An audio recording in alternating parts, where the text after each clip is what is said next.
Hello viewers, welcome to అక్షరం educations. ఈ video చివరి వరకు చూడండి. కొన్ని ఇంపార్టెంట్ విషయాలు అనేది దీంట్లో మాట్లాడబోతున్నాను. ఎందుకంటే ప్రిపరేషన్కి సంబంధించింది కానీ, అలానే రాబోయే నోటిఫికేషన్స్ గురించి కానీ మొత్తం ఈ వీడియోలో నేను మాట్లాడుతున్నాను. సో చివరి వరకు చూడండి, ఇది కొంచెం ఇంపార్టెంట్. ఓకే. సో బేసిక్గా ఈరోజు మార్నింగ్ పేపర్లో తొందరలో జాబ్ క్యాలెండర్ అనేది ఏపీ గవర్నమెంట్ రిలీజ్ చేసిందని చెప్పడం అనేది జరిగింది. రైట్. అసలు కాంపిటేటివ్ ఎగ్జామ్స్ ప్రిపేర్ అయ్యే అభ్యర్థులకి రెండు పదాలు భలే ఊరిస్తారు. ఒకటి త్వరలో నోటిఫికేషన్ ఒకటి, రెండోది జాబ్ క్యాలెండర్పై కసరత్తు, లేదా ఇలా చేస్తున్నారు, ఎక్సైజ్ చేస్తున్నారు, వేకెన్సీస్ తీస్తున్నారు అని. సరే, దాన్ని పక్కన పెడదాం. అయితే ఇప్పుడు లాస్ట్ ఒక 1 మంత్ నుంచి అన్ని శాఖల్లో నాకు తెలిసి ఒక 15 డేస్ బ్యాక్ అనుకుంటా, పోలీస్ శాఖలో ఒక 11,000 వేకెన్సీస్ ఉన్నాయని చెప్పడం అనేది జరిగింది ఆర్థిక శాఖకి. ఆ తర్వాత ఉన్న ప్రతి శాఖ నుంచి వేకెన్సీస్ ఎన్ని ఉన్నాయి, ఇన్ని తొందరగా మనం ఫిలప్ చేయాలి అని చెప్పి వాళ్ళు తీసుకోవడం అనేది జరుగుతుంది. అంటే ఆర్థిక శాఖకి చెప్పడం అనేది జరుగుతుంది. ఇలా చూస్తే ఈరోజు ఈనాడు పేపర్లో వేసిన దాని ప్రకారం దగ్గరగా 99,000 అంటే నియర్లీ 1,00,000 వరకు డైరెక్ట్ రిక్రూట్మెంట్కి వచ్చే ఛాన్స్ అయితే ఉంది అని చెప్పడం అనేది జరిగింది.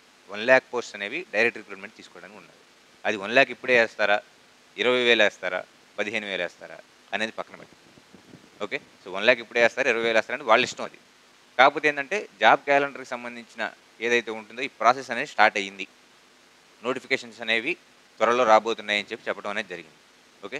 సో దీనికి ఇక్కడ మీరు చేయాల్సింది ఏంటి అంటే, నోటిఫికేషన్ పడిన తర్వాత ప్రిపరేషన్ చేస్తున్నారు చాలామంది. చాలామంది అంతే. 100లో దగ్గరగా 80-80% వరకు నోటిఫికేషన్ పడగానే ప్రిపరేషన్ స్టార్ట్ చేస్తున్నారు. లేదా ఒక 4-5 రోజుల ముందు ప్రిపరేషన్ స్టార్ట్ చేస్తున్నారు. నాకు అర్థమైంది. ఎందుకంటే నేను ఇప్పుడు అక్షరం ఎడ్యుకేషన్ అనే ఇంత ఛానల్ రన్ చేస్తున్నప్పుడు, సో ఎప్పుడైతే ఎగ్జామ్‌కి 4-5 డేస్ ముందు ఉంటుందో ఆ టైంలో నాకు కాల్స్ రావడం కానీ, మా వీడియోస్ వ్యూస్ పడటం కానీ, ఈ ఫ్లోటింగ్ అనేది బాగా ఎక్కువగా ఉంటుంది. ఈ 4-5 డేస్ ప్రిపరేషన్ అనేది ఆపేయండి. ఇక్కడి నుంచి స్టార్ట్ చేసుకోండి.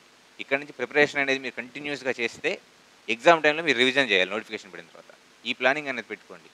ఎప్పుడు ఈ 80-85% ఉండకుండా రిమైనింగ్ 15% ఎవరైతే జాబ్ కొడుతున్నారో ఆ కేటగిరీలోకి వెళ్ళడానికి ట్రై చేద్దాం సార్. ఓకే. సో అయితే ఇక్కడ ముందు జాబ్ క్యాలెండర్ మీద వీళ్ళు ఈనాడు పేపర్లో ఏమి ఇచ్చారనేది చూద్దాం ఒకసారి.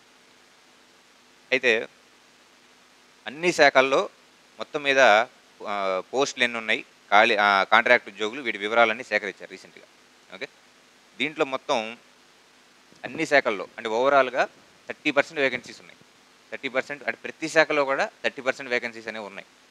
అయితే ఇప్పటిదాకా 157 విభాగాలకు సంబంధించినటువంటి ఎన్ని వేకెన్సీస్ ఉన్నాయి, ఎన్ని ఫిలప్ చేయాలి అనే అంశాన్ని వీళ్ళు పరిశీలించడం జరిగింది. అంటే వేకెన్సీస్ కూడా ఇచ్చేశారు వాళ్ళు. అంటే మా దగ్గర ఇన్ని వేకెన్సీస్ ఉన్నాయని. రీసెంట్గా మీరు చూస్తే పోలీస్ డిపార్ట్మెంట్ అయితే డైరెక్ట్గా చెప్పింది 11,000 వేకెన్సీస్ ఉన్నాయని చెప్పి వాళ్ళు డైరెక్ట్గా చెప్పడం అనేది జరిగింది. ఓకే. అయితే ఇక్కడ డైరెక్ట్ రిక్రూట్మెంట్ కింద 99,000 పోస్టులు, నియర్లీ 1,00,000 అనుకోండి. ఈ 1,00,000 పోస్టులు అనేవి అవైలబుల్గా ఉన్నాయి.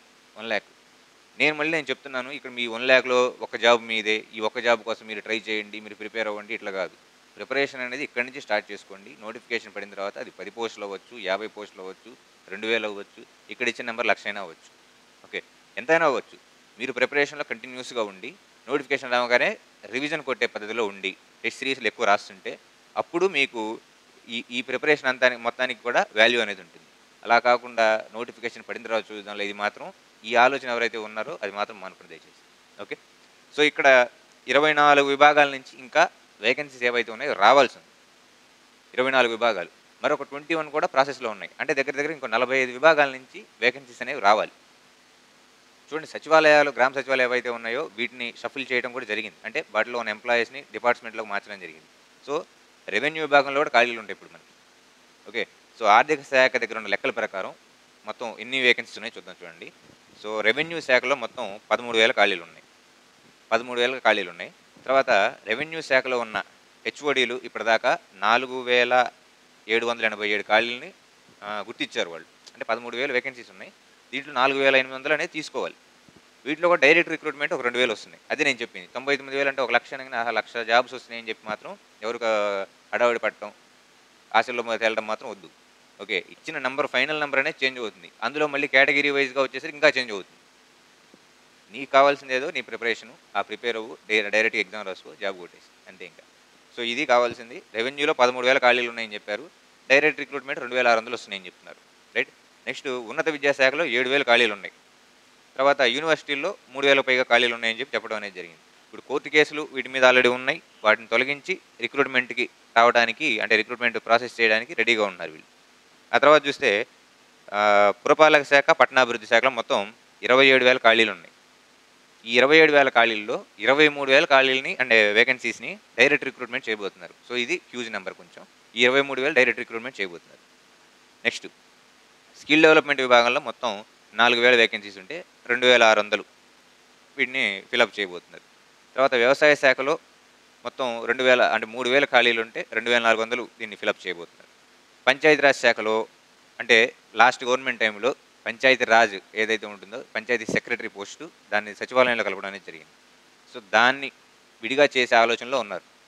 సో, పంచాయతీ సెక్రటరీ గ్రేడ్ 5 ఇంతకుముందు నోటిఫికేషన్‌లు రిలీజ్ చేసింది. యాక్చువల్‌గా ఇప్పుడున్న గవర్నమెంటు 2014-19 టైంలో పంచాయతీరాజ్ గ్రేడ్ 3 నోటిఫికేషన్ అనేది రిలీజ్ చేసేవాళ్ళు. సో, ఆ గ్రేడ్ 3 నోటిఫికేషన్ అనేది 26,000 ఖాళీలు ఏవైతే ఉన్నాయో వాటిని భర్తీ చేసే విధానంలో వాళ్ళు ఉన్నారని చెప్తున్నారు. నెక్స్ట్ చూసుకుంటే మహిళా శిశు శాఖలో దగ్గరగా 1,820 ఖాళీలు ఉన్నాయి. వీటిని కూడా డైరెక్ట్ రిక్రూట్మెంట్ తీసుకునే విధానంలో ఉన్నారు. ఓకే. అలా కాకుండా ఇంకా కొన్ని వివరాలు రావాల్సి ఉంది ఏంటంటే పాఠశాల స్కూల్స్ విభాగంలో టీచింగ్, నాన్ టీచింగ్ కింద మొత్తం 30,000 ఖాళీలు పడుకున్నాయని చెప్తున్నారు. ఓకే. సో, ఇక్కడ 99,000 వచ్చిందంటే చూడండి, ఇక్కడ పంచాయతీరాజ్లో 26,000, ఇక్కడ 30,000 వరకు వచ్చేసింది టీచింగ్‌లోనే. నెక్స్ట్ పట్టణాభివృద్ధి దాంట్లో ఒక 30,000 వచ్చేసినాయి. 23,000, 25,000 వరకు వచ్చేసినాయి. సో, ఇక్కడ 60,000 ఇక్కడే ఉన్నాయి. ఇంకా నెక్స్ట్ మనం చూసుకుంటే intermediate Vidya, director of secondary health, దేవాదాయ శాఖ, జలవనరుల శాఖ ఇవి కూడా ఏవైతే ఉన్నాయో వీటికి సంబంధించి ఇంకా ఎన్ని వేకెన్సీస్ ఉన్నాయో అని లిస్ట్ అవుట్ చేయలేదు. ఒక 2-3 మంత్స్ బ్యాకు లేకపోతే ఒక 4 మంత్స్ బ్యాకు దేవాదాయ శాఖకు సంబంధించి ఒక 500 పోస్టులకు నోటిఫికేషన్ వేస్తున్నారు, 700 వేస్తున్నారని చెప్పారు. నోటిఫికేషన్ తీసింది ఎంతండి? 7 పోస్టులు తీశారు. 7 పోస్టులు తీశారు నోటిఫికేషన్. సో, ఫైనల్‌గా వీళ్ళు చెప్పిన లక్ష్యం ఏదైతే ఉంటుందో ఆ లక్ష్యం అనేది మనం పక్కన పెట్టి నెంబర్ అనేది వదిలేయండి. మనకు కావాల్సింది ఒక జాబు. దానికోసం మన ప్రిపరేషన్ అనేది ఇప్పుడే స్టార్ట్ చేసుకోవాలి. ఈ ఒక్క పాయింట్ గుర్తుపెట్టుకోండి అంతే.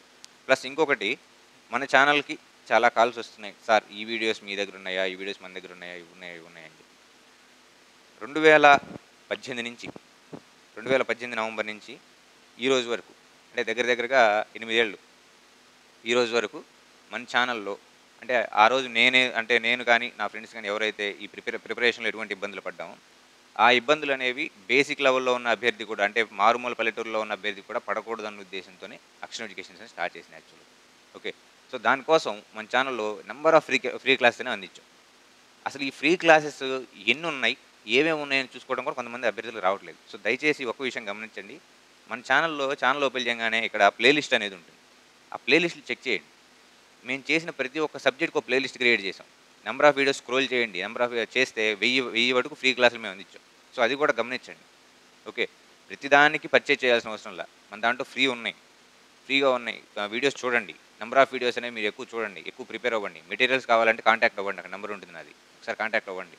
టెస్ట్ సిరీస్ కాంటాక్ట్ అవ్వండి. వీడియోస్ మాత్రం ఫ్రీగా అవైలబుల్ ఉన్నాయి. అవి ఒకసారి చూడండి. ఓకే. ప్రిపరేషన్ అనేది ఇప్పుడే స్టార్ట్ చేయండి. మీకు అది డిఎస్సి అవుతుందా? లేదంటే తర్వాత వచ్చే గ్రూప్ 2 కానీ గ్రూప్స్ నోటిఫికేషన్స్ అవుతాయా? లేదా పోలీస్ నోటిఫికేషన్ ఉంటుందా? ఏదైనా అవ్వచ్చు. ప్రిపరేషన్ అనేది ఇప్పుడే స్టార్ట్ చేయండి. మీ ప్రిపరేషన్ అది బుక్స్‌లో ప్రిపేర్ అవుతారా? వీడియో క్లాసెస్ ప్రిపేర్ అవుతారా? టెస్ట్ సిరీస్‌లు రాస్తారా? ఏదైనా మీ ఇష్టం. ఓకే. సో, డైలీ ఒక 3 అవర్స్ మినిమమ్ కేటాయించండి. Daily 3 hours. మీరు కనుక జాబ్ చేస్తే. లేదు ఫుల్ లెంగ్త్ ప్రిపరేషన్ అంటారా? ఇక అది మీ ఇష్టం ఇంక. ఫుల్ లెంగ్త్ ప్రిపరేషన్‌లో ఉంటే మీ టైం ఇంక మీ చేతుల్లోనే ఉంటుంది. జాబులు కానీ మీరు ఇంట్లో హౌస్ వైఫ్‌గా ఉంటే మాత్రం అది మీ చేతిలో ఉండదు కాబట్టి మినిమమ్ ఒక 2-3 అవర్స్ దీని మీద కేటాయించండి. ఓకే. సో, నోటిఫికేషన్ వచ్చిన తర్వాత ఎగ్జామ్స్ రాసిన తర్వాత నాకు తెలిసి రీసెంట్ గ్రూప్ 2 నోటిఫికేషన్‌లో ఎంతోమంది అభ్యర్థులు 200 మార్కులు వచ్చినాయి. అరే, ఇంకా రాలేదు నాకు జాబు. లేదా 190 వచ్చింది స్కోరు, ఇంకా రాలేదు.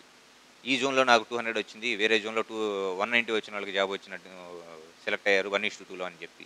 ఇటువంటివన్నీ ఉంటాయి. ఎక్కడైనా డిసైడ్ అయ్యేది ఆ 1-5 మార్క్స్ లోపే ఎప్పుడైనా జాబ్ అనేది డిసైడ్ అవుతుంది. ఓకే. సో, ఈ 1-5 మార్క్స్ ఈ గ్యాప్ అనేది ఎక్కడొస్తుందంటే ముందుగా ప్రిపేర్ అయ్యి రివిజన్ చేసిన వాళ్ళకి, అప్పటికప్పుడు హడావిడిగా ప్రిపేర్ అయిన వాళ్ళకే తేడా ఉంటుంది. కాబట్టి మీ ప్రిపరేషన్ అనేది ఇప్పుడే స్టార్ట్ చేయండి. నేను ఎన్నిసార్లు చెప్తున్న కారణం ఏంటంటే మన ఛానల్‌లో ఫ్రీ కంటెంట్ ఉంది. యూజ్ చేసుకోండి. ఎన్నో వీడియోస్ ఉన్నాయి. పాలిటీ ఉంది, హిస్టరీ ఉంది, ఎకానమీ, జాగ్రఫీ 2-3 టైమ్స్ చేసాం. హిస్టరీ 3 ఫ్యాకల్టీ చేయించాం. అన్నీ ఉన్నాయి. మీకు ఏ వెర్షన్ బాగుంటుందో చూసుకోండి నీట్‌గా. చూసుకొని ప్రిపేర్ అవ్వండి. అలానే మెటీరియల్స్ కూడా అవైలబుల్గా ఉన్నాయి. ఓకే.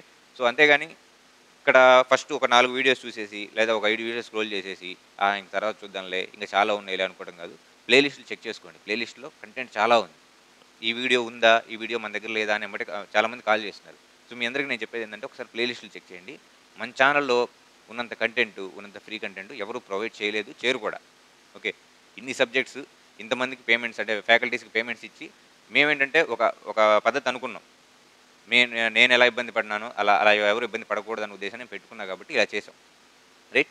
సో, ఈ జాబ్ క్యాలెండర్ ఏదైతే ఉంటుందో ఈ నంబర్ ఆఫ్ పోస్టులు 1,00,000 అనేది పక్కన పెట్టుకొని ప్రిపరేషన్ అనేది స్టార్ట్ చేసుకుంటే రేపు పోలీస్ నోటిఫికేషన్ రిలీజ్ అవ్వచ్చు, లేదా గ్రూప్స్ అవ్వచ్చు, ఏదైనా అవ్వచ్చు.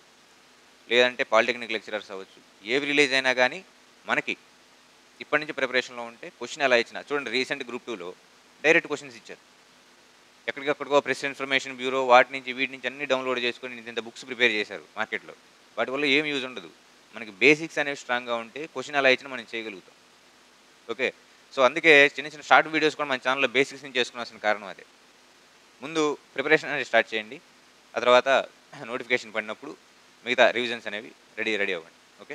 సో, ఇది బేసిక్‌గా ఈ వీడియో యొక్క సారాంశం ఏంటి అంటే 99,000 వేకెన్సీస్ అనేవి వాళ్ళు చెప్తున్నారు. డైరెక్ట్ రిక్రూట్‌మెంట్ కిందకి ఎంతొస్తాయి అనేది మనకు తెలీదు. ఓకే. అవి 20,000 అవ్వచ్చు, 15,000 అవ్వచ్చు, లేదా ఈ ఏడు ఒక 15,000 ఏసి వచ్చే ఏడు ఇంకో 15,000 అవ్వచ్చు. డీఎస్సీ మాత్రం తీస్తామని చెప్పారు. మిగతా పోలీస్ రిక్రూట్‌మెంట్ ఇవన్నీ కూడా క్యాలెండర్ ప్రకారం చెబుతున్నారు. క్యాలెండర్ జనవరిలో రిలీజ్ చేస్తే అది సంవత్సరం చివరి వరకు ఉండొచ్చు. ఓకే. సో, మీ పని మీరు చేసుకుంటుండండి. రెగ్యులర్‌గా మీ జాబులు మీరు చేసుకుంటున్నారో, లేదంటే మీ ప్రిపరేషన్‌లో మీరుంటారో, రెగ్యులర్‌గా ప్రిపరేషన్‌లో ఉంటూ, లేదా మీ జాబ్ మీరు చేసుకుంటూ ఒక 2 అవర్స్, 3 అవర్స్ దీని మీద కేటాయించండి. ఓకే. సో, ఇది ఈ వీడియో సారాంశం. జాబ్ క్యాలెండర్ రాబోతుంది కాబట్టి ప్రిపరేషన్ స్టార్ట్ చేయండి. రైట్. Thank you.